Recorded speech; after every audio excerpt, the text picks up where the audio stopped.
ನಮಸ್ಕಾರ ರೀ ಎಲ್ಲರಿಗೆ. ಬಸವನ ಬಾಗೇವಾಡಿಯ ಸದ್ಭಕ್ತ ದೈವ ಮಂಡಳಿಗೆ ಈ ಮೂಲಕ ತಿಳಿಸುವುದೇನೆಂದರೆ, ಶ್ರೀಶೈಲ ಮಲ್ಲಿಕಾರ್ಜುನ ಸ್ವಾಮಿಯ ಜಾತ್ರೆಯ ನಿಮಿತ್ತವಾಗಿ ಸತತವಾಗಿ 7 ದಿನಗಳ ಕಾಲ ದಾಸೋಹವನ್ನು ನಡೆಸಿಕೊಂಡು ಬಂದಿರುವಂತಹ ಶ್ರೀಶೈಲ ಮಲ್ಲಿಕಾರ್ಜುನ ಸೇವಾ ಸಂಸ್ಥೆ ಬಸವನ ಬಾಗೇವಾಡಿ ಇವರ ನೇತೃತ್ವದಲ್ಲಿ ಪ್ರತಿ ವರ್ಷದಂತೆ ಈ ವರ್ಷವೂ ಕೂಡ 7 ದಿನಗಳ ದಾಸೋಹ ನಡೆಯುತ್ತಿದ್ದು, ಈ ದಾಸೋಹದಲ್ಲಿ ಈ ವರ್ಷ ವಿಶೇಷವಾಗಿ ರೊಟ್ಟಿ ದಾಸೋಹ ಮಾಡಬೇಕೆಂಬ ಮನದಾಸೆಯಿಂದ ಎಲ್ಲ ಬಸವ ಭಕ್ತಾದಿಗಳು ಇಚ್ಛಿಸಿಕೊಂಡಿದ್ದು, ಆದ್ದರಿಂದ ಬಸವನ ಬಾಗೇವಾಡಿಯ ಎಲ್ಲ ಸದ್ಭಕ್ತರು ಶ್ರೀಶೈಲದಲ್ಲಿ ನಡೆಯುವ ದಾಸೋಹಕ್ಕೆ ತಮ್ಮ ಕೈಲಾದಷ್ಟು ರೊಟ್ಟಿಗಳನ್ನ ಮಾಡಿ ಹೋಳಿ ಹುಣ್ಣಿಮೆಯ ಒಳಗಡೆ ಶ್ರೀ ಬಸವೇಶ್ವರ ದೇವಸ್ಥಾನದ ಮುಂಭಾಗದಲ್ಲಿರುವ ಸೇವಾ ಕೌಂಟರ್ ನಲ್ಲಿ ಕೊಡಬೇಕಾಗಿ ವಿನಂತಿಸಿಕೊಳ್ಳುತ್ತೇವೆ. ಹಾಗೆಯೇ ಶ್ರೀಶೈಲ ಪಾದಯಾತ್ರೆ ಹೋಗುವ ಎಲ್ಲ ಪಾದಯಾತ್ರಿಗಳಿಗೆ ಉಚಿತವಾದ ವ್ಯವಸ್ಥೆ ಮಾಡಲಾಗಿದ್ದು, ಪಾದಯಾತ್ರೆ ಹೋಗುವ ಭಕ್ತರೆಲ್ಲ ಬಂದು ಸೇವಾ ಕೌಂಟರ್ ನಲ್ಲಿ 3ನೇ ತಾರೀಕಿನೊಳಗಾಗಿ ತಮ್ಮ ಹೆಸರನ್ನು ನೋಂದಾಯಿಸಬೇಕಾಗಿ ವಿನಂತಿಸಿಕೊಳ್ಳುತ್ತೇವೆ. ಇನ್ನೂ ಹೆಚ್ಚಿನ ಮಾಹಿತಿಗಾಗಿ ಸ್ಕ್ರೀನ್ ನಲ್ಲಿ ಕಾಣುತ್ತಿರುವ ನಂಬರ್ಗೆ ಕರೆ ಮಾಡಿ.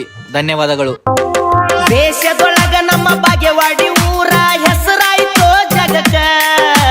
ಬಾಗೇವಾಡಿ ಭಕ್ತರು ದಾಸೋಗ ಮಾಡ್ತಾರ 5 ದಿನದ ತನಕ. ಮಲ್ಲಯ್ಯ ಮನದೊಳಗ ನಕ್ಕ.